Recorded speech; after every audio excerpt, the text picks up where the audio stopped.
One of the key features of Substance Painter is to apply material. So in lesson 8, we will learn this in detail. What do you want to be when you grow up? I want to play Roblox. I want to have a blister, and I want to have Xbox. I want to go to the toilet, Miss, please. Great, you will make our country a crazy nation. In lesson 8, we'll see how we can now apply the actual materials that we have imported and start texturizing and painting our object over here, which is the steel.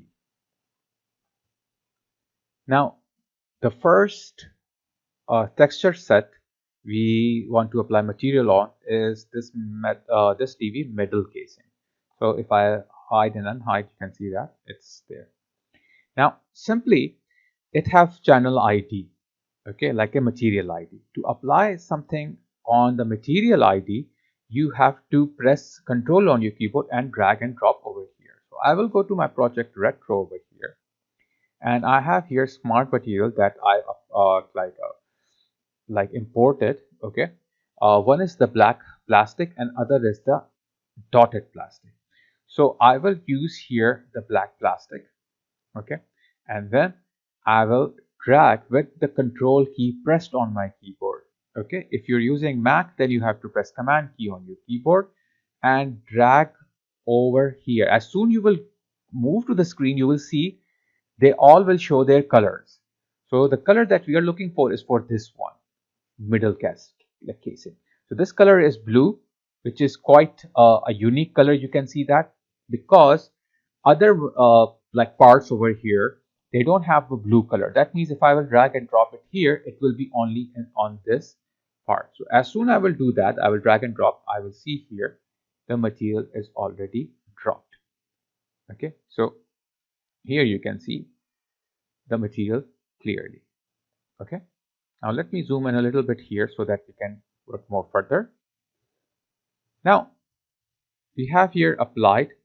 Okay, so I can go here in my panels of the layers, and I will see here there is a folder here which is already created automatically, and under that I have a base. Inside the base, if I will go, I have here all these details here. Okay, what is the detail about? I have here fill. Okay, what kind of fill? Projection I have here, UV projection. UV projection means it is taking my existing UVs and it is projecting on my UVs. Okay, if I will change it to something else, I have here triplanar.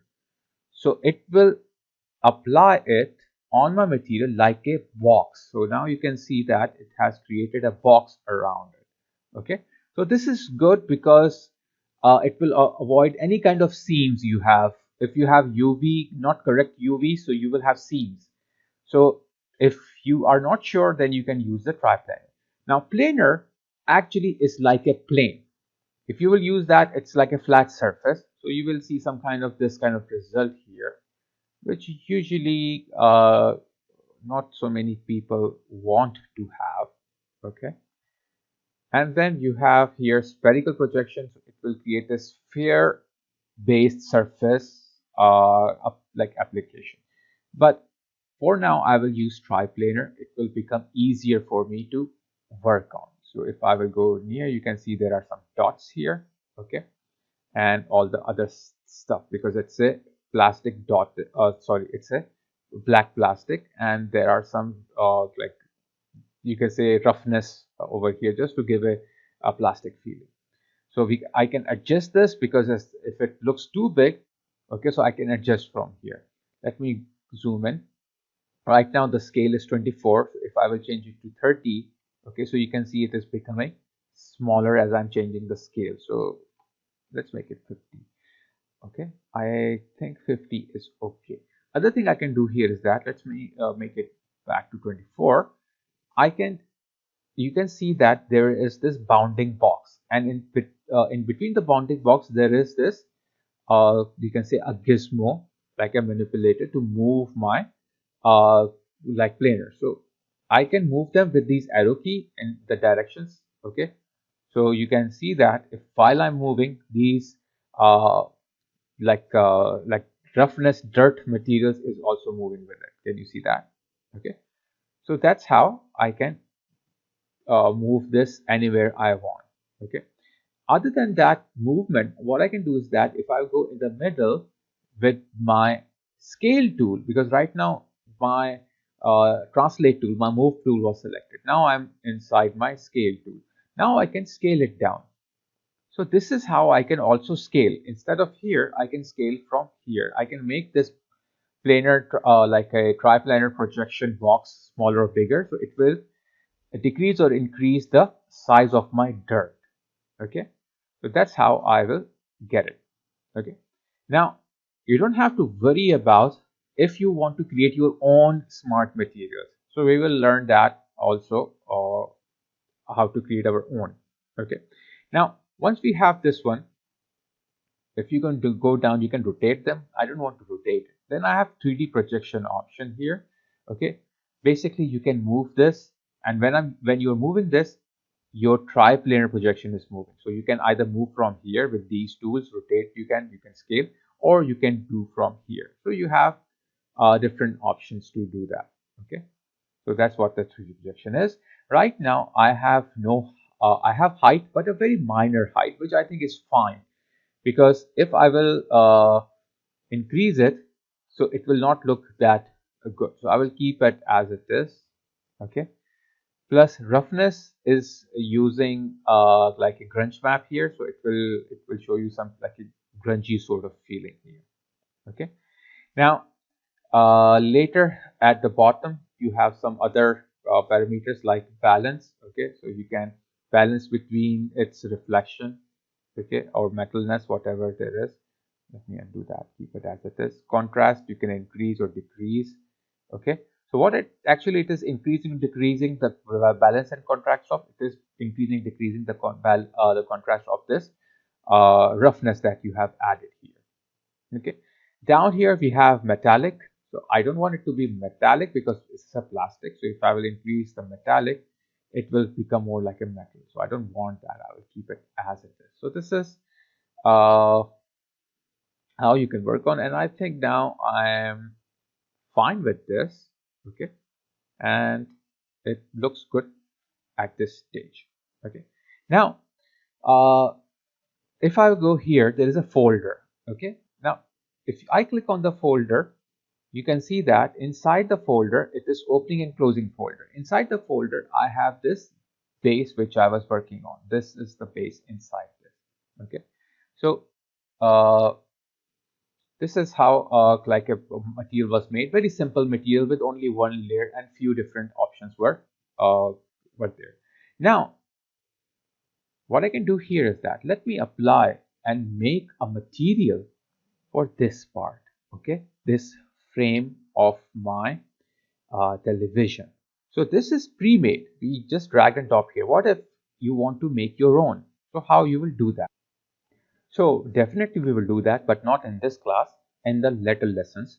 So make sure you're watching this tutorial. Now, one last thing that you would want to do in this part is that if you will see, I have the speaker opening and there are speaker hidden underneath. Okay, if I go to my ID here, you can see all these yellow ones are the speaker. And if you will go down here, okay, in your project shelf, you can see there is a speaker which I have imported. Okay, so I want to drop this inside this yellow area. So I will press Control again on my keyboard and drag and drop it here, but it will not drag and drop. Why? Because I'm inside the middle casing at this stage.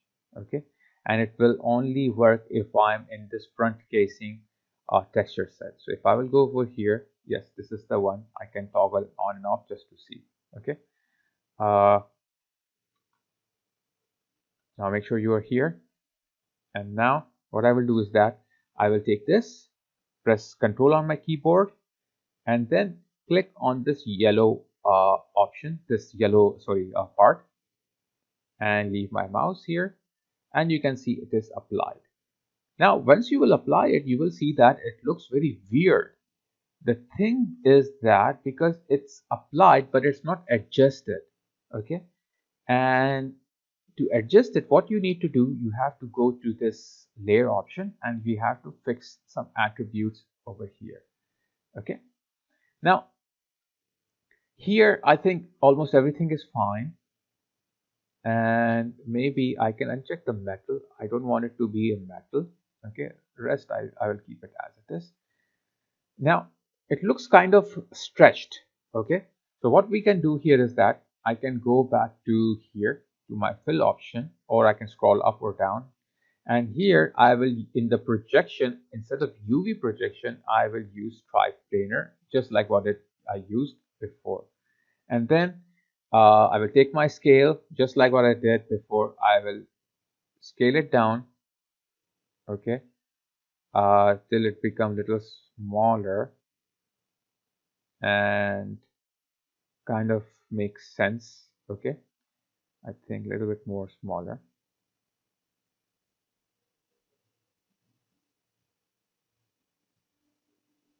This is fine. And then with the moving tool, I can move it in the center and anywhere else. Now this is repeating, which I think is fine because I want it to repeat. Otherwise, if you don't want to repeat it, you can uncheck the repetition and all those things. But at this stage, I want it to repeat, and it's fine for me. And also you can play with this settings as well. This scale you can change from 1 to 6, okay, but it will become too small, which I don't actually want. So what I can do is that instead of bringing it back to 1, I can take this scale option and increase this manipulator size a bit. Okay, it's almost the same process what we'd used before, but it can give you much more interesting result. And I can squeeze it down as well, not too much. So I think now it's fine. Okay, so I hope you guys now have understood about how to apply the imported resources if they are smart materials or if they are regular material like the speaker. Okay, so we have applied the smart material like the black plastic, and we have applied the speaker, which is a basic material. Okay, so please subscribe to my channel if you have not subscribed to it yet, and click on the bell icon if you have not clicked it yet. And please keep on watching my videos online. Okay, don't download them, and we'll meet in the next class. So guys, take care. I'll see you in the next class.